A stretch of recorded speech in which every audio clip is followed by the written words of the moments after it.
अब digital signature में और कन्वेंशनल सिग्नेचर में जो डिफरेंस है, वो जब हम कंपेयर करेंगे तो हम पाएंगे कि काम दोनों का सेम है, फिजिकल और डिजिटल का, लेकिन दोनों में कुछ डिफरेंस है। तो जो सबसे पहली प्रॉपर्टी कंपैरिजन की है कन्वेंशनल सिग्नेचर और डिजिटल सिग्नेचर में, दैट इज इंक्लूजन। इंक्लूजन का मतलब यह हुआ कि जो कन्वेंशनल सिग्नेचर जो को डॉक्यूमेंट में इंक्लूड किया जाता है, यानी वो डॉक्यूमेंट का पार्ट होता है। जो फिजिकल सिग्नेचर या कन्वेंशनल सिग्नेचर होता है वो डॉक्यूमेंट का पार्ट होता है। जैसे कि अगर आप कोई चेक लिख रहे हैं तो आप उस चेक पे बाद में साइन करते हैं। सो ये एक सेपरेट डॉक्यूमेंट नहीं हुआ, ये सिग्नेचर आपके उसी डॉक्यूमेंट पे हुआ है। लेकिन जब हम डिजिटली साइन करते हैं, जब हम किसी डॉक्यूमेंट को डिजिटली साइन करते हैं, तो हम अपने सिग्नेचर को, सेंडर अपने सिग्नेचर को अलग से भेजता है, सेपरेट डॉक्यूमेंट होता है वो। तो इसका मतलब है कि सेंडर दो चीजें भेजता है, एक तो वो मैसेज भेजता है और दूसरा अपना सिग्नेचर भेजता है। कहने का मतलब है कि digital signature is not the part of the original document और the message, it is send differently. But in conventional signature it is the part of the document, वो डॉक्यूमेंट के साथ ही जाता है। तो जब रिसीवर डॉक्यूमेंट को रिसीव करता है, मैसेज को रिसीव करता है और उसके सिग्नेचर को रिसीव करता है, तो वो पहले सिग्नेचर को वेरीफाई करता है। जब वो सिग्नेचर वेरीफाई कर लेता है तब उसको मालूम चलता है कि ये मैसेज कौन से सेंडर के पास से आया है। तो अगर उसको लगता है कि ये करेक्ट सेंडर ने उसको भेजा है, तब तो वो उसको मैसेज को एक्सेप्ट कर लेता है, अदरवाइज उसको वो रिजेक्ट कर देता है।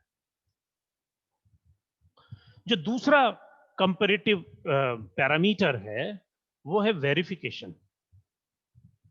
जो डिजिटल सिग्नेचर और कन्वेंशनल या फिजिकल सिग्नेचर में जो अंतर होता है वो वेरिफिकेशन पे भी डिपेंड करता है। क्या? कैसे हम सिग्नेचर को वेरीफाई करते हैं।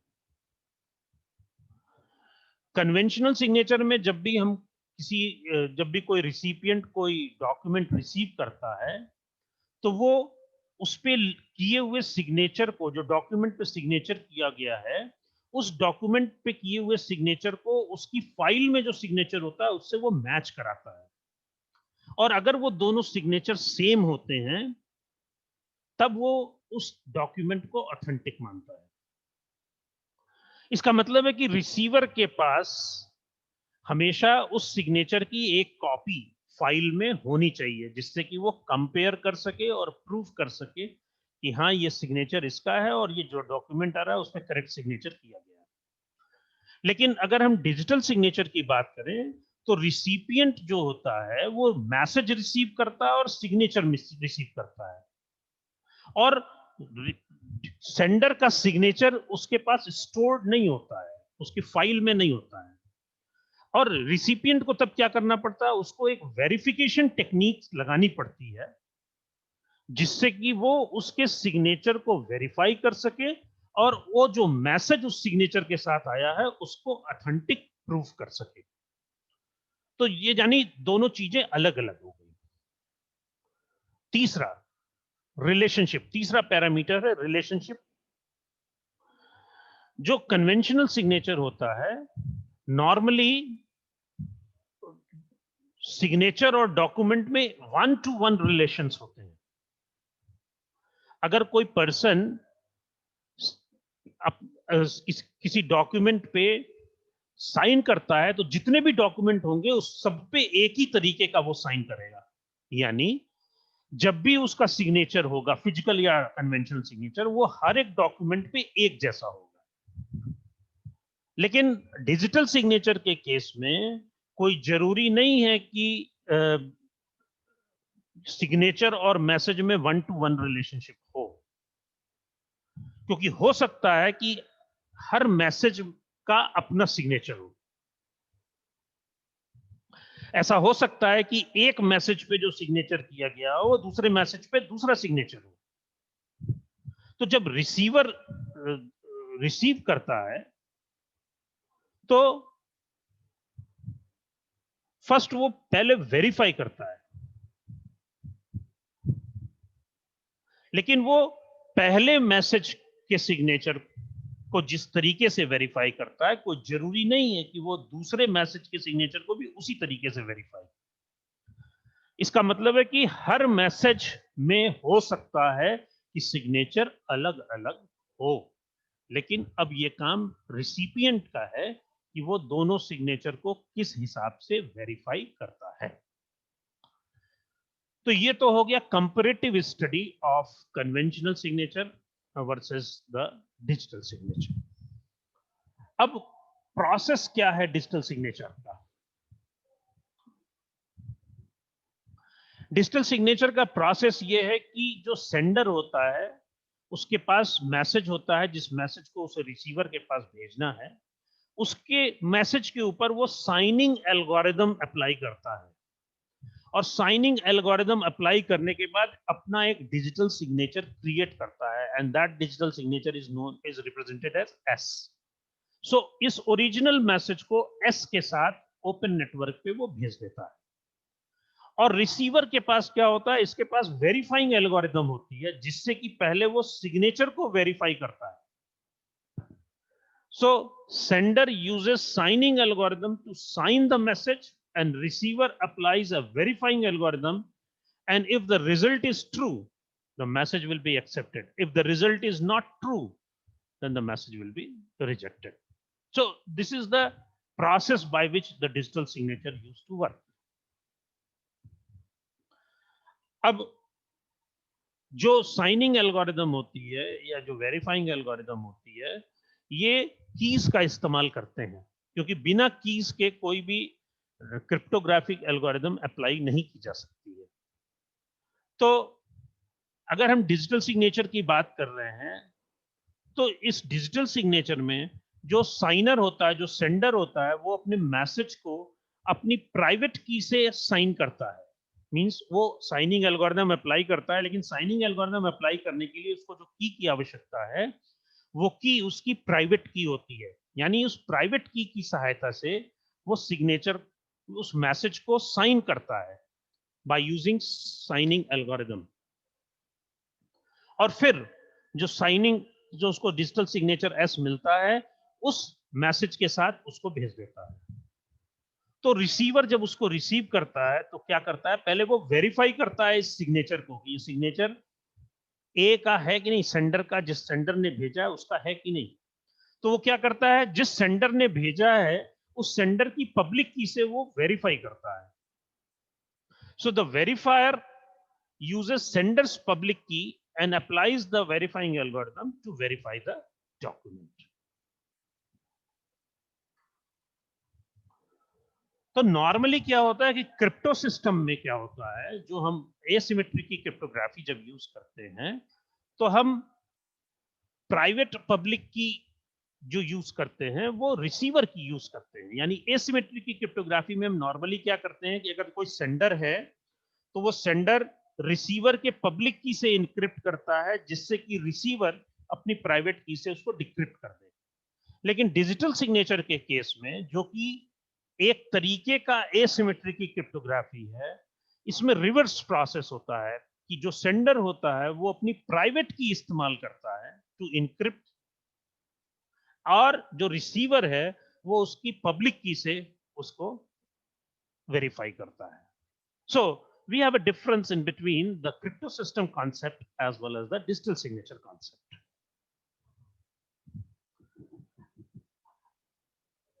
अब आपको मालूम है कि जो एसिमेट्रिक की क्रिप्टोग्राफी होती है, चाहे हम पब्लिक की से इनक्रिप्ट करें या प्राइवेट की से इनक्रिप्ट करें या पब्लिक की से डिक्रिप्ट करें, इनक्रिप्शन और डिक्रिप्शन का प्रोसेस जो है वो थोड़ा बड़ा होता है। इट्स कंप्यूटेशनल एफर्ट्स उसमें ज्यादा लगते हैं, इसलिए कोशिश की जाती है कि क्योंकि टाइम ज्यादा लगता है, स्पेस ज्यादा लगता है, मेमोरी रिक्वायरमेंट बढ़ जाती है, इसीलिए मैसेज को डायरेक्टली इनक्रिप्ट और डिक्रिप्ट करने के अलावा हम क्या करते हैं, क्योंकि मैसेज का हम मैसेज डाइजेस्ट निकाल लेते हैं, हैश वैल्यू निकाल लेते हैं उसकी, और उस हैश वैल्यू को साइन करते हैं, ना कि मैसेज को साइन करते हैं, क्योंकि हमको मालूम है कि जो डाइजेस्ट की वैल्यू है या हैश वैल्यू है वो रिड्यूस्ड साइज में होती है। अगर हम MD5 अप्लाई कर रहे हैं तो वो 128 बिट की होती है, अगर SHA यूज कर रहे हैं तो 160 बिट की होती है, अगर तो कितना भी बड़ा मैसेज होगा उसकी हैश वैल्यू लिमिटेड साइज की होगी। और अगर स्मॉल मैसेज को एसिमेट्रिक क्रिप्टोग्राफी एल्गोरिथम लगा के इनक्रिप्ट या डिक्रिप्ट करना है तो वो आसान है, वो जल्दी हो जाता है। तो asymmetric crypto system is inefficient for the long message क्योंकि it will take more time। तो डिजिटल सिग्नेचर सिस्टम में नॉर्मली जो मैसेजेस होते हैं वो बड़े होते हैं, तो अगर हम उसको पब्लिक की या प्राइवेट की से इनक्रिप्ट करेंगे तो it will take time. So इसीलिए आइडिया जनरेट किया गया कि instead of signing the message we will sign the hash value of the message. तो हैश वैल्यू कैसे निकाली जाएगी? by applying any message digest algorithm, either MD5 or SHA1 or SHA512। so we will have a reduced input value जिसको आसानी से sign किया जा सकता है। so the idea is not to encrypt the message but the idea is to encrypt the digest of the message। तो ये कैसे वेरीफाई होता है? सबसे पहले सेंडर साइड में मैसेज की हैश वैल्यू निकाली जाएगी और उसको प्राइवेट की से उसको इनक्रिप्ट कर दिया जाएगा जिससे कि हमको सिग्नेचर मिल जाएगा और मैसेज को एज इट इज भेज दिया जाएगा। अब जब ये रिसीवर के पास पहुंचेगा तो रिसीवर जो मैसेज प्राप्त किया है, रिसीव किया है, उसकी पहले हैश वैल्यू निकालेगा जैसे यहां पे निकाली गई है और फिर इस सिग्नेचर को वेरीफाई करेगा। वो इस सिग्नेचर पे अप्लाई पब्लिक की अप्लाई करेगा और पब्लिक की अप्लाई करने के बाद उसको जो हैश वैल्यू मिलेगी, अगर वो हैश वैल्यू और इसके द्वारा कैलकुलेटेड हैश वैल्यू सेम है तब वो वेरीफाई करेगा कि ये कोई छेड़छाड़ नहीं की गई है और ये करेक्ट सेंडर की तरफ से आया हुआ है। बात ध्यान देने वाली बात ये है कि अगर ए किसी मैसेज को प्राइवेट की से इनक्रिप्ट करके भेज रहा है तो रिसीवर ए की ही पब्लिक की से उसको वेरीफाई करेगा। अब डिजिटल सिग्नेचर कौन कौन सी सर्विसेज प्रोवाइड करता है? Digital signature provides three kinds of services. The first is message authentication। ये प्रूफ करता है कि ये मैसेज किसके पास से आया है। कैसे प्रूफ होगा? चूंकि डिजिटल सिग्नेचर टेक्निक में सेंडर हमेशा अपनी प्राइवेट की से इनक्रिप्ट करके मैसेज को भेजता, सिग्नेचर को भेजता है, तो जब रिसीवर वेरीफाई करता है तो वो सेंडर की ही पब्लिक की से उसको डिक्रिप्ट करके वेरीफाई करता है। तो अगर वो वेरीफाई हो जाता है तो वो प्रूव हो जाता है कि ये ऑथेंटिकेट कर लेता है कि ये मैसेज ए के पास से आया है, बी के पास से आया है, कि सी के पास से आया है या किसके पास से आया है। दूसरा, मैसेज की इंटीग्रिटी भी इससे प्रूव होती है। कैसे? हम यहां प्लेन टेक्स्ट के मैसेज को एज इट इज भेज रहे हैं, यानी यहां पे कोई भी बैठा व्यक्ति इसको पढ़ सकता है और चाहे तो इसको अल्टर भी कर सकता है। लेकिन जब वो इस मैसेज को छेड़छाड़ करेगा, अल्टर करेगा, और जब ये रिसीवर के पास आएगा तो अल्टर्ड मैसेज की हैश वैल्यू ओरिजिनल मैसेज की हैश वैल्यू से डिफरेंट होगी, तो ये वेरीफाई नहीं करेगा। जब वेरीफाई नहीं करेगा तो ये रिजेक्ट कर देगा। जब रिजेक्ट कर देगा इसका मतलब आप मैसेज की इंटीग्रिटी भी यहाँ पे प्रूफ हो रही, क्योंकि इंटीग्रिटी में ये कहा जाता है कि कोई भी छेड़छाड़ रास्ते में नहीं होनी चाहिए। तीसरा, नॉन रेपुडिएशन। ये भी प्रॉपर्टी प्रूव होती है। कैसे? चूंकि आप अपने प्राइवेट की से इनक्रिप्ट करके मैसेज को भेज रहे हैं,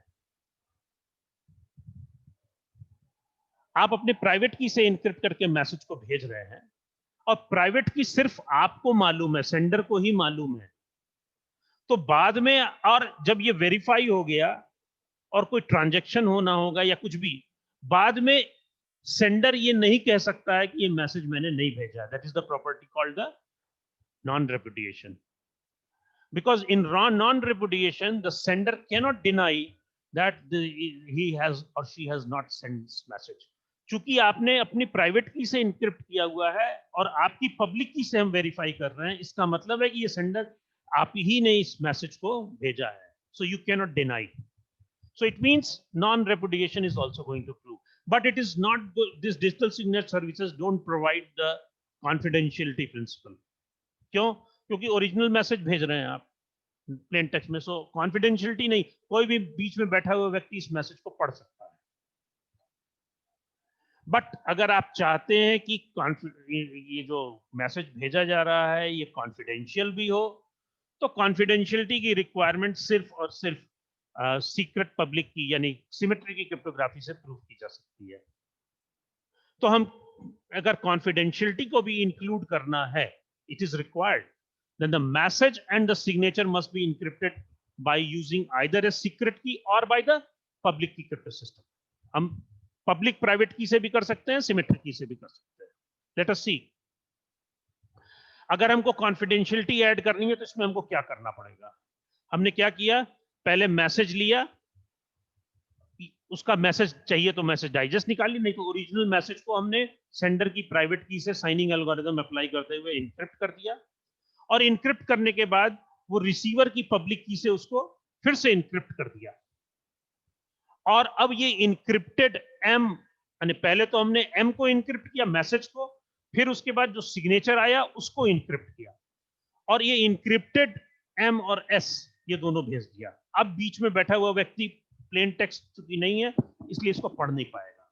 क्यों नहीं पढ़ पाएगा? क्योंकि सिग्नेचर केवल रिसीवर की पब्लिक की से खुलेगा। तो जब इसको ये रिसीव होता है तो वो पहले अपनी प्राइवेट की से पहले सिग्नेचर को डिक्रिप्ट करता है। जब उसको सिग्नेचर मिल जाता है तो अब वो सेंडर की पब्लिक की से उसको वेरीफाई करता है। अगर मैसेज सेम है तो message is accepted, otherwise not. So पहले तो वो सिग्नेचर को वेरीफाई करता है, सिग्नेचर वेरीफाई करने के बाद फिर मैसेज को वेरीफाई करता है। So by doing this two-time encryption, we can include the confidentiality also in this.